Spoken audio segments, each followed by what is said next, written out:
Kidnap ಕೇಸಲ್ಲಿ ಬಂಧಿತರಾಗಿರುವ ಶಾಸಕ H D. Revanna ಕಳೆದ 4 ದಿನಗಳಿಂದ ಪರಪ್ಪನ ಅಗ್ರಹಾರ ಜೈಲಲ್ಲಿದ್ದಾರೆ. ಇನ್ನು ನಾಳೆ ರೇವಣ್ಣ ಬೇಲ್ ಅರ್ಜಿ ವಿಚಾರಣೆ ಆಗಲಿದೆ.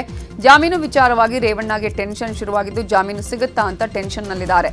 ಇವತ್ತು ಬೆಳಗ್ಗೆ ವೆಜ್ ಪುಲಾವ್ ಸೇವಿಸಿದ ರೇವಣ್ಣ ಕಾಫಿ ಕುಡಿದು ಪೇಪರ್ ಓದಿದ್ರು. ನಾಳೆ ಬೇಲ್ ಸಿಗುವ ನಿರೀಕ್ಷೆಯಲ್ಲಿದ್ದಾರೆ. ಅಶ್ಲೀಲ ವಿಡಿಯೋ ಕೇಸ್ಗೆ ಸಂಬಂಧಪಟ್ಟ ಹಾಗೆ ಕಳೆದ 16 ದಿನಗಳಿಂದ ಸಂಸದ ಪ್ರಜ್ವಲ್ ರೇವಣ್ಣ ತಲೆಮರೆಸಿಕೊಂಡಿದ್ದಾರೆ.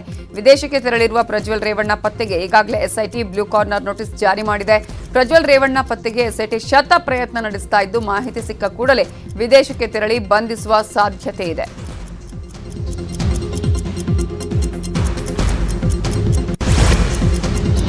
ಹಾಸನ ಸಂಸದ ಪ್ರಜ್ವಲ್ ರೇವಣ್ಣಗೆ ಸಂಬಂಧಿಸಿದ ಪೆನ್ಡ್ರೈವ್ ಬಗ್ಗೆ ಎಸ್ಐಟಿ ತನಿಖೆಯನ್ನು ಚುರುಕುಗೊಳಿಸಿದೆ. ಬಿಜೆಪಿ ನಾಯಕ ಪ್ರೀತಂ ಗೌಡ ಆಪ್ತರಾದ ಲಿಖಿತ್ ಗೌಡ, ಯಲಗುಂದ ಚೇತನಿ ಎಂಬುವರನ್ನ ಎಸ್ಐಟಿ ವಶಕ್ಕೆ ಪಡೆದು ವಿಚಾರಣೆಯನ್ನು ಮುಂದುವರಿಸುತ್ತಾ ಇದೆ.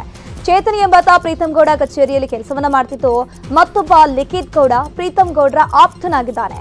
ಇಬ್ಬರು ಆರೋಪಿಗಳು ನಿರೀಕ್ಷಣಾ ಜಾಮೀನು ವಜಾ ಬೆನ್ನಲ್ಲೇ ಇಬ್ಬರನ್ನ ಕೂಡ ಬಂಧಿಸಲಾಗಿದ್ದು ಎಸ್ಐಟಿ ಸ್ಥಳ ಮಹಜರನ್ನ ನಡೆಸಿದೆ.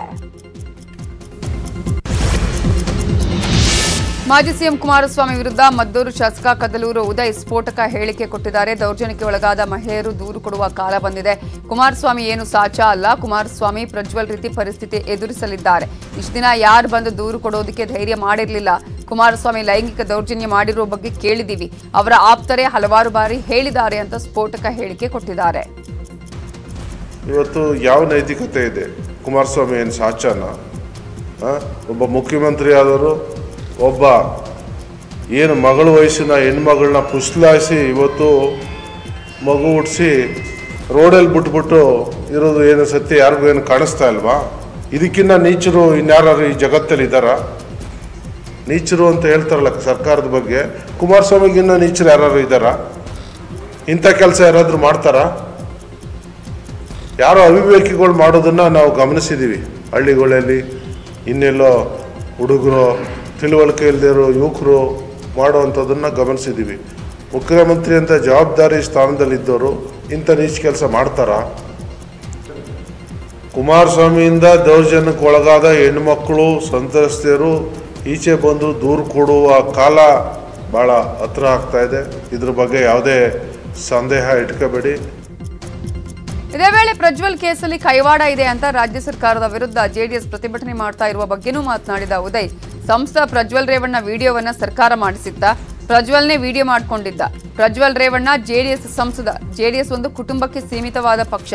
ಇದು ಒಂದು ಕುಟುಂಬಕ್ಕೆ ಸೇರಿದ ವಿಚಾರ. ಕುಮಾರಸ್ವಾಮಿ ಜನರ ಮುಂದೆ ಕ್ಷಮೆ ಕೇಳಬೇಕು. ಆದರೆ ಕಾರ್ಯಕರ್ತರನ್ನ ಎತ್ತಿ ಕಟ್ಟಿ ಪ್ರತಿಭಟನೆ ಮಾಡಿಸ್ತಿದ್ದಾರೆ. ಡಿಸಿಎಂ ಬಗ್ಗೆ ಅಪಪ್ರಚಾರ ಮಾಡ್ತಿದ್ದಾರೆ ಅಂತ ಜೆಡಿಎಸ್ ವಿರುದ್ಧ ಕಿಡಿಕಾರಿದ್ದಾರೆ. ಜೆಡಿಎಸ್ ಪಕ್ಷದವರು ಸ್ಟ್ರೈಕ್ ಮಾಡ್ತೀವಿ ಅಂತ ಎಲ್ಲ ತಾಲೂಕುಗಳಲ್ಲೂ ಸ್ಟ್ರೈಕ್ ಮಾಡ್ತಿದ್ದಾರೆ. ಆದರೆ ಯಾವ ಪುರುಷಾರ್ಥಕ್ಕೆ ಈ ಸ್ಟ್ರೈಕನ್ನು ಮಾಡ್ತಾವ್ರೆ, ಯಾವ ಘನಕಾರ್ಯ ಅವ್ರು ಮಾಡಿದ್ದಾರೆ ಅನ್ನೋದ್ರ ಬಗ್ಗೆ ಇವತ್ತು ಯಾವ್ದ್ರ ವಿರುದ್ಧವಾಗಿ ಸ್ಟ್ರೈಕ್ ಮಾಡ್ತಾವ್ರೆ ಅನ್ನೋದು ಅವರು ಸ್ಪಷ್ಟಪಡಿಸ್ಬೇಕು. ಸರ್ಕಾರ ಏನು, ಇದಕ್ಕೂ ಸರ್ಕಾರಕ್ಕೂ ಏನು ಸಂಬಂಧ? ಸರ್ಕಾರದವ್ರು ಯಾರು ಹೋಗಿ ವಿಡಿಯೋ ಮಾಡೋರ? ಯಾರು ವಿಡಿಯೋ ಮಾಡಿರೋದು? ಇದು ಪ್ರಜ್ವಲ್ ರೇವಣ್ಣ, ಜೆಡಿಎಸ್ನ ಸಂಸದ. ಜೆಡಿಎಸ್ ಯಾವ ಪಕ್ಷ? ಯಾರ ಪಕ್ಷ? ಇವತ್ತು ಒಂದು ಕುಟುಂಬದ ಪಕ್ಷ, ಕುಟುಂಬಕ್ಕೆ ಸೀಮಿತವಾಗಿರೋ ಪಕ್ಷ. ಪೆನ್ಡ್ರೈವ್ ಪ್ರಕರಣದಲ್ಲಿ ಸರ್ಕಾರ ಸರಿಯಾಗಿ ತನಿಖೆ ಮಾಡ್ತಿಲ್ಲ ಅಂತ ಮಂಡ್ಯದ ಮದ್ದೂರಿನಲ್ಲಿ ಜೆಡಿಎಸ್ ಪ್ರತಿಭಟನೆಯನ್ನು ನಡೆಸಿದೆ. ಮದ್ದೂರಿನ ಟಿಬಿ ವೃತ್ತದಲ್ಲಿ ಮಾಜಿ ಶಾಸಕ ತಮ್ಮಣ್ಣ ನೇತೃತ್ವದಲ್ಲಿ ಪ್ರತಿಭಟನೆ ನಡೆಸಿ ಸಿಬಿಐಗೆ ತನಿಖೆಯೇ ಆಗ್ರಹಿಸಿದ್ದಾರೆ. ಪೆನ್ಡ್ರೈವ್ ಪ್ರಕರಣದಲ್ಲಿ ಡಿಕೆಶಿಯದ್ದು ಪ್ರಮುಖ ಪಾತ್ರ ಇದೆ ಅಂತ ಜೆಡಿಎಸ್ ನಾಯಕರು ಆರೋಪಿಸಿದ್ದಾರೆ.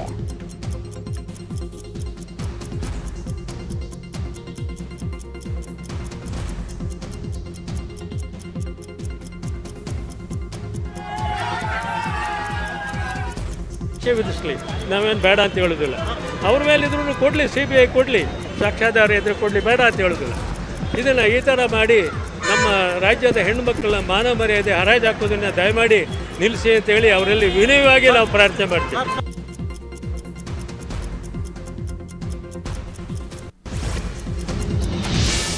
ಪ್ರಜ್ವಲ್ ರೇವಣ್ಣ ಅಶ್ಲೀಲ ವಿಡಿಯೋ ಪ್ರಕರಣವನ್ನ ಸಿಬಿಐಗೆ ವಹಿಸಬೇಕು ಅಂತ ಬಿಜೆಪಿ ನಾಯಕ ಆರ್ ಅಶೋಕ್ ಆಗ್ರಹಿಸಿದ್ದಾರೆ.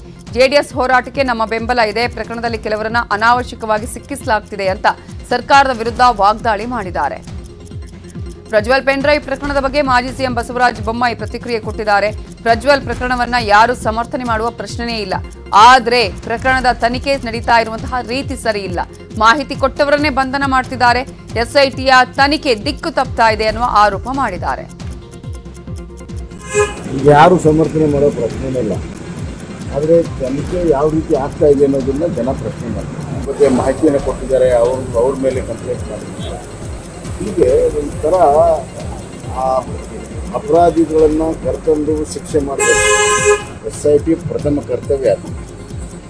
ಅದನ್ನು ಬಿಟ್ಟು ವಿಚ್ ಹಂಟಿಂಗ್ ಮಾಡ್ತಾರೆ. ವಿಚ್ ಹಂಟಿಂಗ್ ಮಾಡುವಂಥದ್ದು ತನಿಖೆ ಸಂಪೂರ್ಣವಾಗಿ ದಾರಿ ತಪ್ಪಬೇಕು. ಅದಕ್ಕಾಗಿ SIT ತನ್ನ ಪ್ರಾಥಮಿಕ ಮೂಲ ಕರ್ತವ್ಯ ಏನಿದೆ, ಅಪರಾಧಿಗಳನ್ನು ತಂದು ವಿಚಾರಣೆ ಒಳಪಟ್ಟು ಶಿಕ್ಷೆ ಮಾಡುವಂಥದ್ದು, ಅದಕ್ಕೆ ಗಮನ ಕೊಡುವುದು ಸೂಕ್ತ. ವಿಚ್ ಹಂಟಿಂಗ್ ಕೈ ಬಿಡಬೇಕು ಅಂತ ಪ್ರಕರಣಕ್ಕೆ ಸಂಬಂಧಪಟ್ಟಂಥ ಮೂಲ ಪ್ರಕರಣ ಮತ್ತು ಇತರ ಪ್ರಕರಣಗಳು ಯಾರ್ಯಾರು ಸಂಬಂಧ ಬರ್ತದೆ ಅವೆಲ್ಲರೂ ವಿಚಾರಣೆ ಒಳಗೆ ಬರ್ತಂತೆ ಸಂಪೂರ್ಣ ತನಿಖೆ. ಅದಕ್ಕಾಗಿ ನಾವು ಹೇಳ್ತಿರೋದು CBI ಕೊಟ್ಟಿದ್ರೆ ನಿಷ್ಪಕ್ಷಪಾತ ತನಿಖೆ.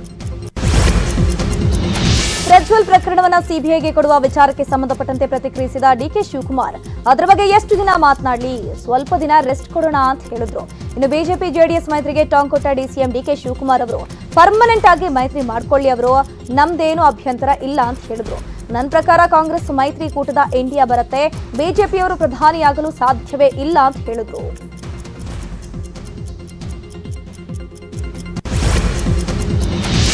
ಈ ಬಾರಿ ಮೋದಿ ಬದಲು ಅಮಿತ್ ಶಾ ಪ್ರಧಾನಿ ಆಗ್ತಾರೆ ಅನ್ನುವ ದೆಹಲಿ ಸಿಎಂ ಅರವಿಂದ್ ಕೇಜ್ರಿವಾಲ್ ಹೇಳಿಕೆಗೆ ಅಶೋಕ್ ಕಿಡಿಕಾರಿದ್ದಾರೆ.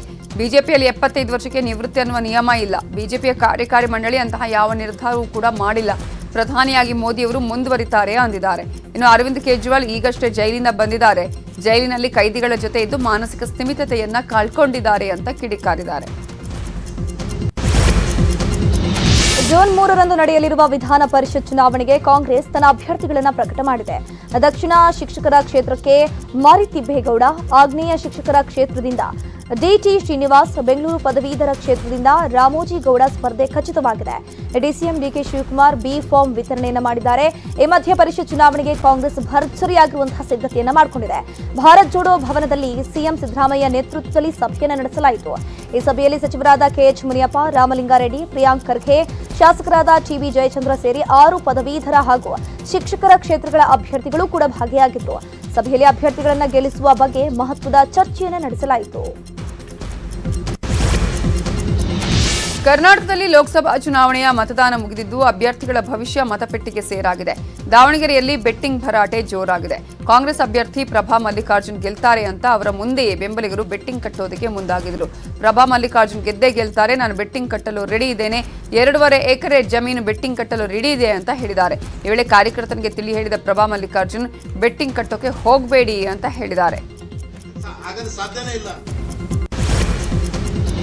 ಮಾಜಿ ಸಿಎಂ SM ಕೃಷ್ಣ ಅವರ ಆರೋಗ್ಯ ಸ್ಥಿರವಾಗಿದೆ. ಬೆಂಗಳೂರಿನ ಮಣಿಪಾಲ್ ಆಸ್ಪತ್ರೆ ICUನಲ್ಲಿ ಡಾಕ್ಟರ್ ಸತ್ಯನಾರಾಯಣ, ಡಾಕ್ಟರ್ ಸುನಿಲ್ ಕಾರಂತ್ ತಂಡದಿಂದ ಚಿಕಿತ್ಸೆ ಮುಂದುವರೆದಿದೆ.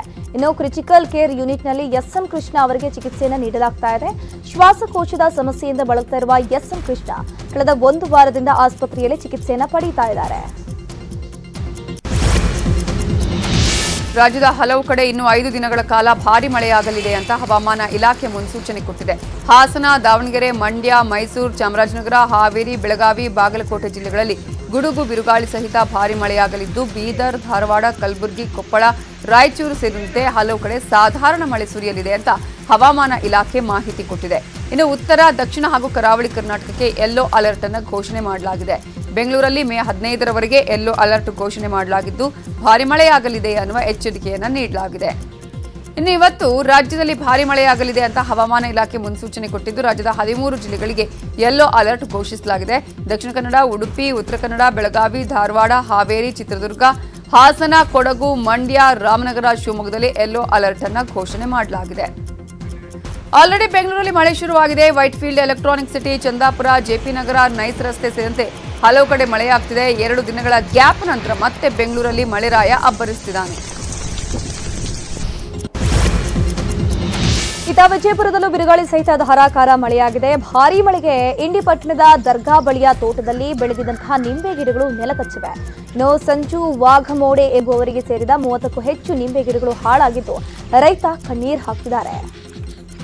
ಇತ್ತ ಹುಬ್ಬಳ್ಳಿಯಲ್ಲೂ ನಿನ್ನೆ ಸುರಿದ ಭಾರೀ ಮಳೆಯಿಂದಾಗಿ ಕೆಮ್ಸ್ ಆಸ್ಪತ್ರೆಯ ಹಿಂಭಾಗದಲ್ಲಿರುವಂತಹ ವಾಣಿಜ್ಯ ಮಳಿಗೆಗಳ ಕಾಂಪ್ಲೆಕ್ಸ್ನ ಕಾಂಪೌಂಡ್ ಗೋಡೆ ಕುಸಿದು ಬಿದ್ದಿದೆ. ಮಳೆಯಾದಲ್ಲೆಲ್ಲ ಕಾಂಪ್ಲೆಕ್ಸ್ಗೆ ನೀರು ನುಗ್ಗತ್ತೆ ಅಂತ ಸ್ಥಳೀಯರು ಆಕ್ರೋಶವನ್ನು ವ್ಯಕ್ತಪಡಿಸಿದರು. ಇತ್ತ ಚಿಕ್ಕೋಡಿಯಲ್ಲಿ ಧಾರಾಕಾರ ಮಳೆಗೆ 7 ವಿದ್ಯುತ್ ಕಂಬಗಳು ಧರೆಗುರುಳಿವೆ. ಹುಕ್ಕೇರಿ ತಾಲೂಕಿನ ಅಮ್ಮಣಗಿ ಗ್ರಾಮದಲ್ಲಿ ಈ ಒಂದು ಘಟನೆ ನಡೆದಿರುವಂತದ್ದು. ನಿನ್ನೆ ಚಾಮರಾಜನಗರದ ಗುಂಡ್ಲುಪೇಟೆಯಲ್ಲಿ ರಾತ್ರಿ ಸುರಿದ ಭಾರೀ ಮಳೆಗೆ 10 ಎಕರೆ ಬೆಳ್ಳುಳ್ಳಿ ಬೆಳೆ ನಾಶವಾಗಿದೆ. ಲಕ್ಷಾಂತರ ರೂಪಾಯಿ ಮೌಲ್ಯದ ಬೆಳ್ಳುಳ್ಳಿ ಬೆಳೆ ನೀರಿನಲ್ಲಿ ಹೋಮವಾಗಿದೆ. ಚಾಮರಾಜನಗರದಲ್ಲಿ ನಿನ್ನೆ ಸುರಿದ ಮಳೆಗೆ 300 ಎಕರೆಗೂ ಹೆಚ್ಚು ಬೆಳೆ ನಾಶವಾಗಿದೆ. ಇನ್ನು ಬ್ಯಾಂಕ್ನಲ್ಲಿ ಸಾಲ ಮಾಡಿ ಬಾಳೆಯನ್ನ ಬೆಳೆದಿದ್ರು, ಆದರೆ ಮಳೆ ಬಂದು ಎಲ್ಲ ಹಾಳಾಗಿದೆ ಅಂತ ರೈತರು ಕಣ್ಣೀರು ಹಾಕ್ತಿದ್ದಾರೆ. ಚಿಕ್ಕಮಗಳೂರಿನಲ್ಲೂ ಕೂಡ ಕಳೆದೊಂದು ಗಂಟೆಯಿಂದ ಧಾರಾಕಾರ ಮಳೆಯಾಗ್ತಾ ಇದೆ. ಚಿಕ್ಕಮಗಳೂರು ತಾಲೂಕಿನ ಶಿರವಾಸೆ, ಮುತ್ತೋಡಿ, ಮಲ್ಲಂದೂರು ಭಾಗದಲ್ಲಿ ಭಾರೀ ಮಳೆಯಾಗ್ತಾ ಇದೆ. ಗುಡುಗು, ಸಿಡಿಲು, ಬಿರುಗಾಳಿ ಸಹಿತ ಮಳೆಗೆ 16 ಗ್ರಾಮದಲ್ಲಿ ವಿದ್ಯುತ್ ಸಂಪರ್ಕ ಕಡಿತಗೊಂಡಿದೆ. ಇನ್ನುಳಿದ ಪ್ರಮುಖ 15 ಸುದ್ದಿ ನೋಡೋಣ ಬ್ರೇಕ್ ಆದ್ಮೇಲೆ.